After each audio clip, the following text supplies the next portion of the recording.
Hi, I'm Sasan Kasravi with Proteus Debate Academy. It's Dear God Why Wednesday. We got a long one for you. And today's topic is counter arguments, uh, through which I'll be talking about a system that I came up with years ago called button responses, which is a way of organizing responses that I didn't personally come up with or well known, but this is just my way of framing them. So the first question is, what is a counter argument? And a counter argument is a response that you make to your opponent, but it's not just that, because it provides new arguments for the judge to consider, or it refers to other arguments for them to consider somewhere else on the flow, and it persuades the judge to not vote for your opponent uh, because of your counterargument. So this wouldn't include things like saying that's not true, because that's not really providing an argument, but also it's not very persuasive. It also doesn't include things like saying my opponent contradicted themselves, which is a very common thing for people just starting out in debate to say. And it's not a criticism of the argument that says like this isn't explained well, or is confusing, or is poorly constructed. The second and third of those tend to be common with people who aren't very good at debate. The first, that's not true, is perfectly valid. It just doesn't tend to come up that often in debate, because debate tends to be either an evidentiary format or a non-evidentiary format of debate. In a non-evidentiary format of debate, it's pretty difficult to disprove someone's evidence. So you probably just need a more sound seeming argument, or just to use these counter arguments rather than try to argue like why some source the judge can't read is inaccurate. In evidentiary formats of debate, sure, there's card indites and things like that, but the fact of the matter is that most of the time when your opponent's making an argument, they have pretty good evidence for it, unless they just have no idea how to find evidence. So the odds of you being able to find just a reason why their argument just outright, their evidence outright is not true, is lower. So here's some notes before we really get into the nitty gritty of all this.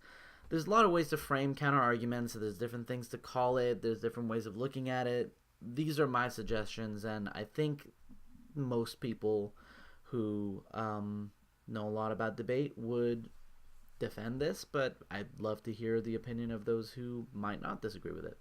Some of these terms are used more commonly than others, and I'll try to highlight where I'm using a term that you wouldn't normally hear be used. In addition to that, in some formats of debate, you would use these terms every time. Like in say policy or parley or whatever, if an argument's supposed to function as a turn, you should use the word turn. In other formats of debate, it's strange to use terms like these, because it's appealing more to a lay audience, in which case still use how the argument functions, just don't call it by that name.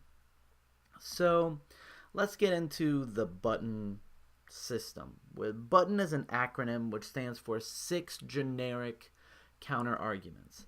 And here's what those counter arguments are: no brink, non-unique, link turn, impact turn, outweigh, and no link.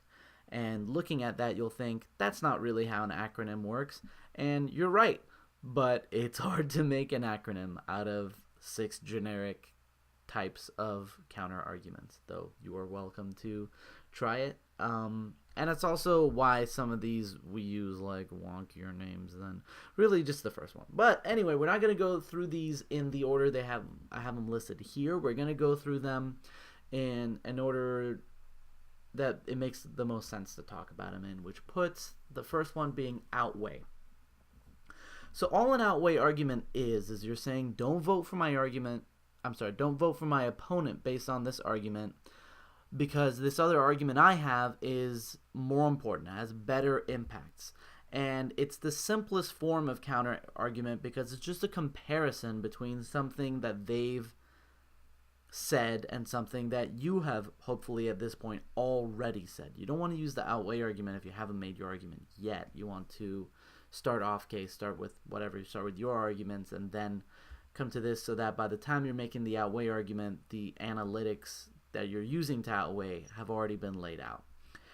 And it's extremely versatile because there's a million ways that an argument can outweigh another argument, but also any argument could be outweighed, right? Like you can always use the outweigh argument. It doesn't conflict with anything else that we're going to talk about. So if nothing else, you should always be trying to throw a little outweigh counter argument onto anything that your opponents say. There's no reason to fully drop anything if you just read a little bit of an outweigh argument. But what this also benefits you in doing is, say you read this outweigh argument and it's dropped by your opponent, then you have concessions that you can use later on in the debate to really put the nail in the coffin for why the judge has to disregard these arguments and vote on the arguments that you want them to be focusing on.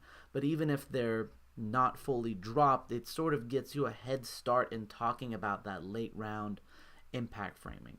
The only thing that this really requires is that you have good impacts, which are a subject for another video, in which we'll be talking about quantifying and qualifying the impacts to make them like possible to compare to other impacts and persuasive when doing so.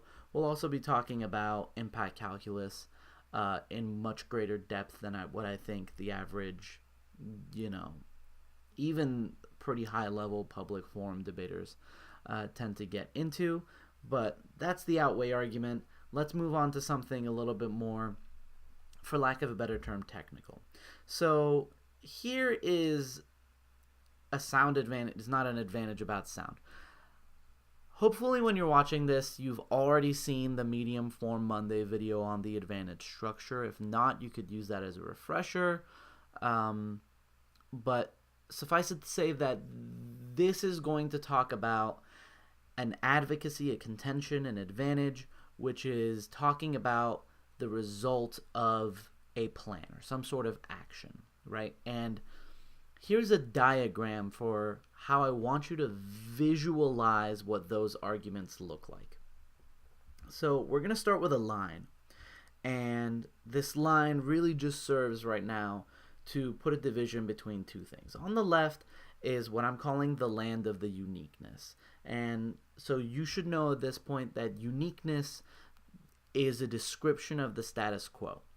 And when we're affirmative and we're necessarily changing the status quo, we want to argue that the status quo is bad, because if we argue it's good, that just gives fewer reasons for us to enact any change.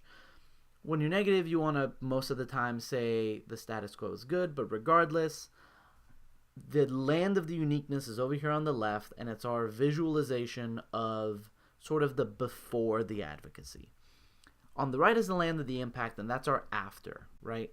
And if you're the affirmative, you want to say that the land of the impact is good. And if you're the negative, you want to say it's bad. For the sake of this example, we're just going to presume that this advantage is sound advantage, meaning it's logically solid, it's logically consistent, is an affirmative argument. It's an advantage. It's an affirmative contention. So it's saying right now things are bad, things are going to get good. This line in between we're now going to call the brink.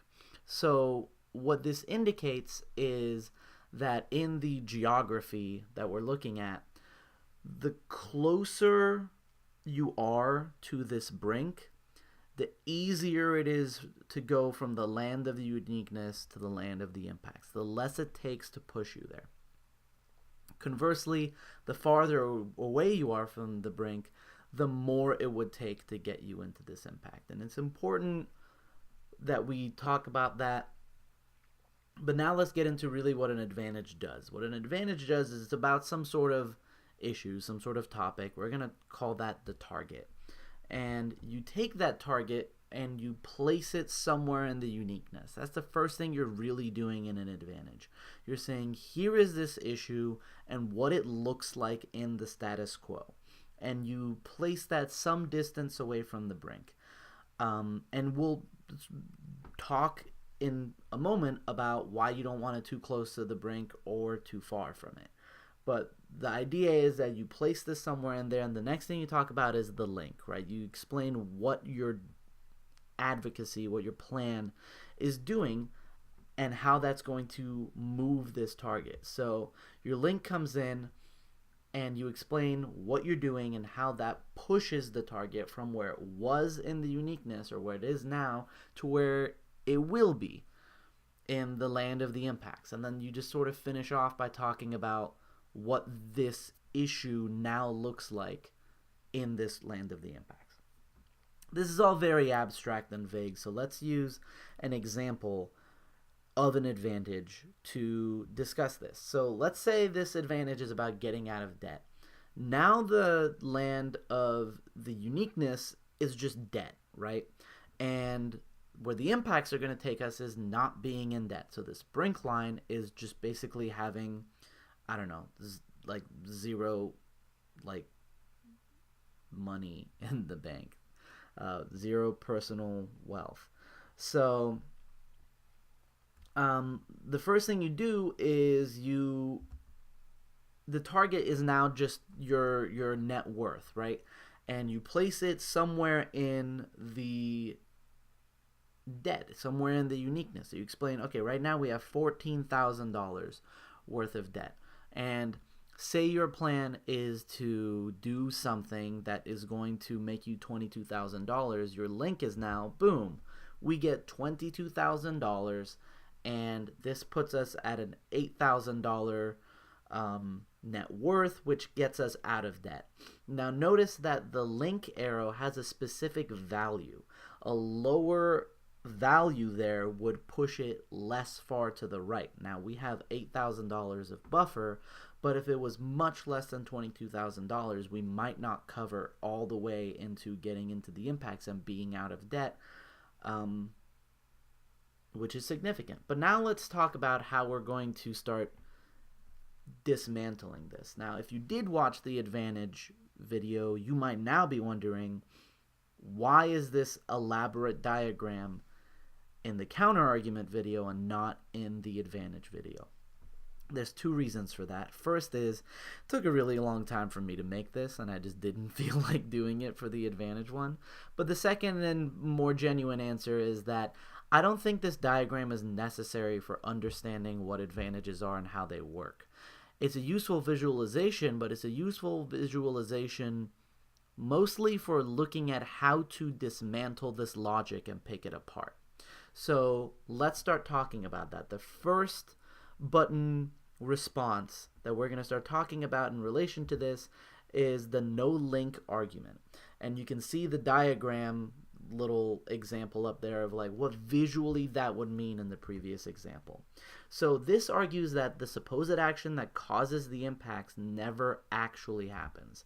And I'm not going to go deeply into this, but if you're familiar with what a no solvency argument is somewhat, just note that it's not the same thing as that. This is an argument most often used by the affirmative, just for logistical reasons. And here's what those logistical reasons are. Usually when you can make a strong argument for that doesn't actually happen through your plan, what's happening, or sorry, through the plan, right? Because the affirmative and the negative are talking about the same advocacy, the same action that the resolution is calling for. Usually when you can make a strong case for this, it's less often being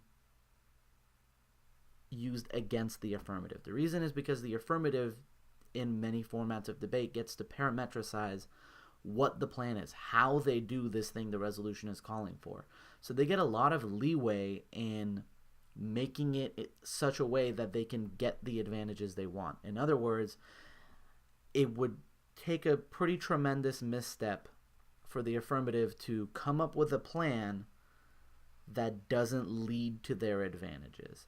That's not to say it doesn't happen, especially when less experienced debaters are prepping themselves in something like parliamentary, where they only had 15-20 minutes to get a case together.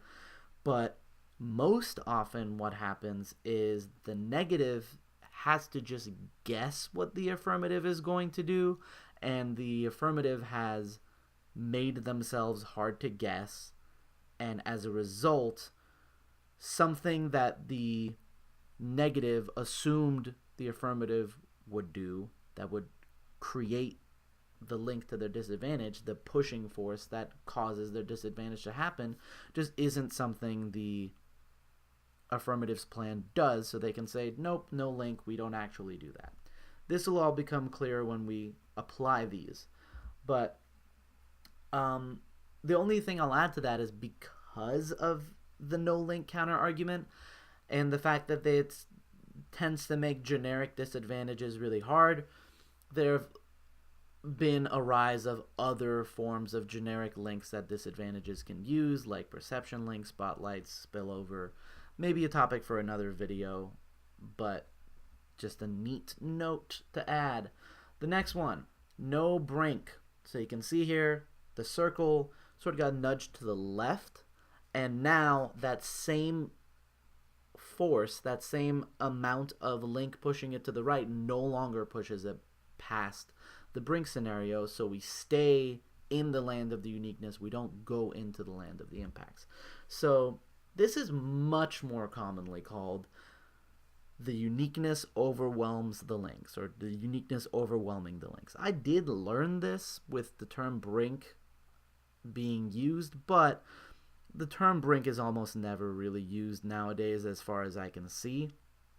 I learned this in 2013, but from someone who was debating in policy debate longer ago than that. So this is a much more common term. The reason it's not in the button acronym is because button already has a U and it already has an O, and if we use L, there's already a link turn, but also, like, what's the acronym then? Lutton?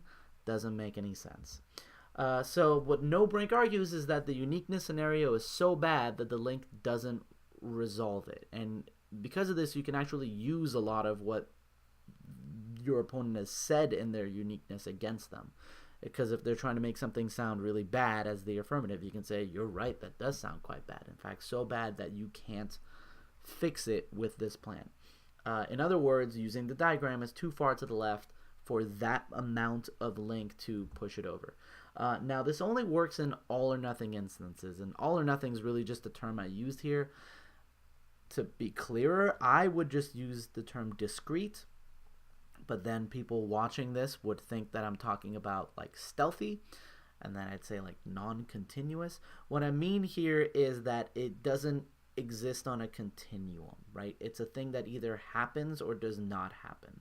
So for example, a nuclear attack, right? It doesn't happen a little bit or happen a lot of it, right? Like a nuclear explosion has either happened or it has not happened, meaning that if we move closer to it but not close enough for it to happen, essentially no impact has been reached, nothing has happened, and this argument is now basically useless.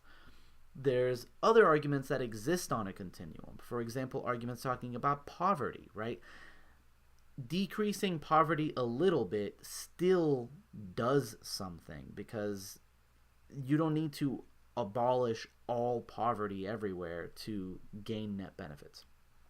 So because of that, the no brink, or the uniqueness overwhelming the links argument, is somewhat more limited than the non-unique argument, which is actually a very common argument. And it argues that the desired outcome is already the status quo or will happen without a need for the plan. You can see the diagram basically just says that the circle is already in the land of the impacts. Like, this thing you're saying is gonna happen has already happened. It's already there.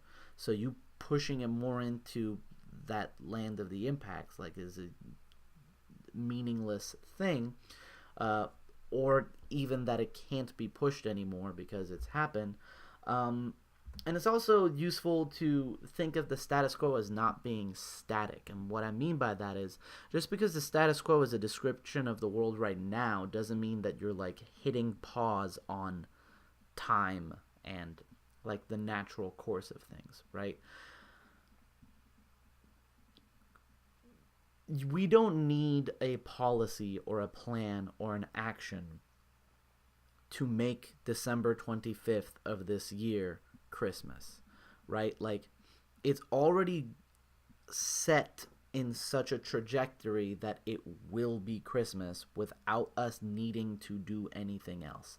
And this is a great way to think of non-unique arguments. Even if a thing hasn't already happened, if it's going to happen without us doing anything about it, it undermines the necessity of us taking action. So now I want to talk a little bit about defense and offense, which definitely is its own video topic, but suffice it to say that the outweigh, the no link, the no brink, and the non-unique argument are all defensive. They all provide reasons not to vote on the argument, to not consider the argument that you're responding to. The turns, which are the two things we have left to talk about, are extremely important counterarguments because they're offensive. And they're on your opponent's case. Offensive meaning that they generate places where the judge should be thinking about voting on. Because of this, dropped or mishandled turns often cost the whole round. If you just missed that there was a turn on one of your arguments, that very easily could lose you the round, because now not only is it like dropping one of your opponent's contentions, but you have one fewer contention with which to weigh against them and try to like dig your way out. So very big deal. And I think because it's such a tactically important thing, that a lot of people in debate, oftentimes beginners, will just call any sort of response a turn. Like, they'll be like, turn, that's not true, which is not what a turn is, right? So let's get into what a turn is. The first turn we're going to talk about is a link turn. A link turn is what most people are referring to when they call something a turn, and in fact, you would almost never hear it be called a link turn, just called a turn. But technically, this form of a turn is a link turn. So what is it?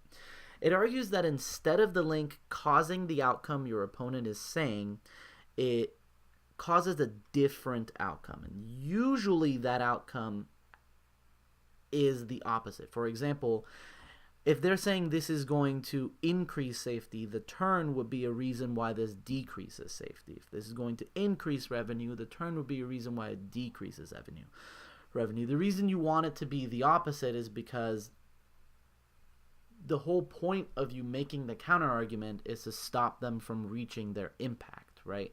So you want to be arguing that the opposite thing happens, or at least a very significantly different outcome happens. So a link turn turns your opponent's arguments into being one of your arguments, right? Because if they're arguing that, increasing revenue is really good, so vote for this plan because it increases revenue, if you can show that actually it decreases revenue, then you can say, look, I agree with them that revenue is super important, but look, what they actually do is they decrease the revenue. So use all the stuff they said about the revenue being important against them. Use the all the uniqueness stuff and the impact framing of why that's so important. Use all of those against them as a reason to vote them down now that I've shown you they actually do the opposite of what they've said. An impact turn is pretty different, and it argues that even if everything your opponent said in their argument is true, it's actually a reason for them to lose. And usually it's because you reframe the impact. I said usually. That's just what it is, right? So if they, for example, say this will improve Iran's economy, the impact turn to that would be that Iran's economy, or North Korea's economy, is used to fund terror or do bad things to innocent people, and like you've now taken this thing that they took for granted as a positive thing and framed it in a way that shows that it actually does more harm than good, which now makes that whole argument a reason for them to lose rather than win. Or if they are arguing that it does harm, say that it does good. I don't highly advise this because there are occasions where it'll be appropriate, like, I don't know, like a North Korea economy impact, right? But most of the time you see impact turns, it's like someone saying, like, this will collapse the economy, and then someone saying the economic collapse is good, or someone saying, like, this is, puts, I don't know, does some horrible thing to someone, and people decide they want to come up and be clever and be debatey and argue why that thing's actually really good. And here's why I don't advise that. First of all, you run a huge risk of contradicting your own advocacy, because unless you planned your entire case hoping they read something like death is bad, and now you're going to show them up and be like, oh, actually death is good, odds are your case is going to contradict that, right? Like, probably you've said something that would indicate you're trying to prevent people from dying already. So you're not really being all that clever. You're just contradicting your own case.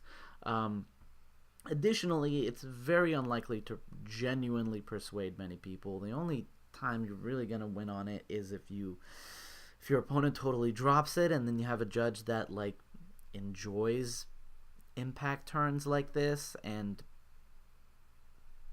they are techie enough to want to vote for you on it. But most judges you have, lay or not, aren't going to like your argument that actually death is good, or slavery teaches whatever, and the poverty, like, sounds like a great way to build character and develop disease immunity. Just don't do it. And the last reason, it basically is what I was just saying. It's just gonna make you look like an ass. Or do it, whatever, I don't care. So here's a diagram for what turns look like, right? So the initial argument is that this, issue, the target or whatever, is moving towards outcome A, and that's good. This is assuming it's an advantage. And what the turn does is it says, nope, actually it goes to the opposite of outcome A, or some, thing with an opposite effect. And here's what an impact turn looks like. It says, they have said that this leads to outcome A and that's good, but actually they lead to outcome A and that's bad. And here is what we call a double turn. A double turn is when you use both a link turn and an impact turn, realizing it or not. And you should never ever do that. And this diagram is to demonstrate to you why. So they've come up, they have said, this leads to this impact, and your first turn is the link turn, and you have now said that this leads to the opposite of outcome A. You said, but wait, there's more. Now for my next trick, here is the impact turn. Outcome A was actually a bad thing. So what you've essentially done is shown that not only did they avoid a bad thing, but actually they caused the opposite of a bad thing, which is again a good thing. So not a very solid argument. And this sets us up for what the conflicts are within the button system. The first is what we just talked about. The two turns can't be done together. You have to pick one or the other that you're going to use on an argument. Probably pick the link turn, but hey, that's just me. The next is the no brink and the non-unique. It should be clear if you followed along why you can't use both of these. And because one of them argues that the situation is so far from happening that it's not going to happen even with the plan.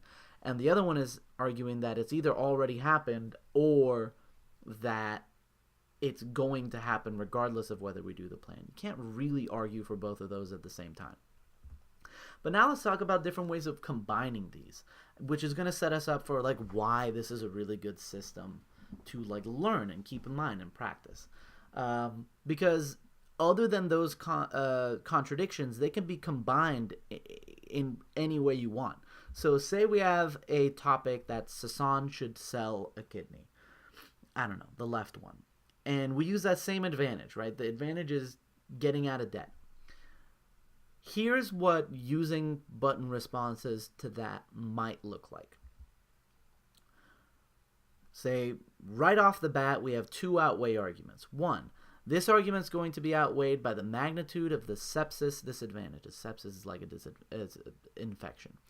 The $8,000 this argument hopes to generate is useless to Sasan when he is dead. Second, the FBI argument outweighs this argument on probability. Look to our analysis about the difficulty and illegality of selling organs in the United States. This advantage offers no analysis to counter the fact that it's far more likely that Sasan will be sent to jail for attempting to sell his kidney and never get the $22,000. This is like one magnitude outweigh and one probability outweigh.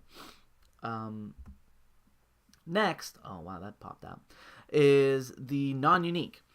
According to discountnewspapers.com, not only has most of the $14,000 debt that our opponent cited been forgiven, but Sasan owns like 3 Ethereum, which seriously is on the rise and set to take the world by storm. Within a month, Sasan's assets will be worth more than enough to take his net worth out of the negative and generate the same impacts my opponent's outlines here. Oh, that's going to pop in and out. That's going to drive me crazy. Our third response is a no link.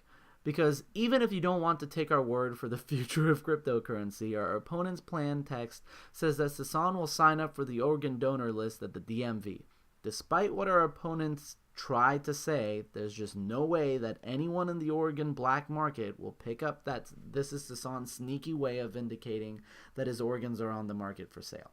So there's just no link to him ever making a $22,000 sale. Lastly, we're just going to put a huge link turn on this whole argument, Judge. Sasan's health insurance is a bottom of the barrel, this will get the government off my back policy that doesn't actually provide him with any benefits beyond getting out of an annual fee for being uninsured. This is actually true. Meanwhile, his diet is so bad that with only one kidney, he's going to face debilitating chronic illness within months. Hopefully that's not true. The medical costs from the health complications only having one kidney turns the link and puts Sasan in far more debt than ever before. So what we've just shown is, 5 arguments? You can have as many turns, as many non-uniques, as many outweighs as you want, but 4 different types of counter arguments all on one advantage. And let's get into it. So how do you use the button system? What does it offer beyond just you thinking about blocks? Well, the first thing it does is it allows you to quickly generate a high number of organized counter arguments. This is going to be saving you a lot of time when like general block writing, but it's also completely invaluable when you are trying to think of something on the spot. And the way it works is it makes the conclusion you're trying to draw your starting point. And you can very quickly go through the button list in your head and be like, does no Brink work? No. Does non-unique work then? Yeah, that probably works. Let me throw a quick outweigh on here. Which link turn? Can I think of a link turn? And then you sort of go about it that way, right? So the reason why it works much faster, it's the difference between asking someone, why are elephants good? Which will get a very slow and unconfident answer. And frankly, you'd get like one of like the same 3 answers, because all animals are good, because they are pretty, and because they're endangered or they're important to some cultures, right? So the answers you get are slower, they're less creative, they're more generic. Consider instead if you ask someone, how could elephants be useful in construction? Well, they can lift really heavy things, they can help you reach tall places, they can grab things with their trunk and bring it up to you, they can be used as a model for a large structurally sound thing, you could use them as a frame to build things around. And I'm sure you just sitting there right now can come up with a whole bunch of stuff that I didn't just say because I asked a much more specific question about elephants. It is much easier to come up with answers to that question off the top of your head, and that's really why that doesn't have a close parentheses. You can tell it's very late at night and I just tried to get this done. So that's what the button responses do. You just test real quick, can I think of something about this specific question? What it also does is it easily assures that those large number of arguments don't contradict each other. I can't be as sure that if I list 5 random counter arguments that they won't contradict each other, but I can be sure as long as I'm not violating the types of button responses that contradict each other, there shouldn't really be any way that my arguments take each other out or argue two opposite things. Really the only way that you would phrase them is, even if you don't buy this, here's this next argument. You don't really want to do that on, you don't want to say, even if you don't buy this argument, here's now me saying the exact opposite. But it's fairly persuasive to say, even if you don't buy this argument's more important, let me tell you why this thing never happens. Next, it's a great way to quickly assess the strength of your own cases, especially if it's in like a limited prep format, but regardless, right? If I'm writing a case in parliamentary or in whatever, I'm going to just quickly look at it and think, if I was on the other side, is there an easy non-unique? Is there an easy no Brink? Are there easy turns? And then you try to fill in those gaps. You try to, like, is there an easy no link? And like I talked about, that's where these other types of links have come in to sort of account for that. And the last thing it does is it creates really easy drills, right? Like, you have a topic, or you watch around, you see an advantage or an affirmative speech, and the drill is just, I'm going to put 4 button responses to this. I'm going to put 5 button responses to this. Or start off small. I'm going to put 1. I'm going to try to do a link turn. I'm going to try to do a non-unique. And then the better you get, just the faster you get at putting a ton of responses to an argument you're just hearing for the first time, which is what the very best parliamentary debaters are like phenomenal at doing. They'll hear an argument, and with very little prep time, they'll be like, great, here's my 12 responses to that argument. Like, this type of planning, this skill set is what you need to be able to get there. There you have it. That's our little video on counter arguments. Please write as many questions as you have in the comments. Happy to answer, or just suggestions for other things that you want to hear lectures on, either based on things that I mentioned in this topic but didn't really explore, or just whatever you have in mind. We're here to help you. Thanks a lot.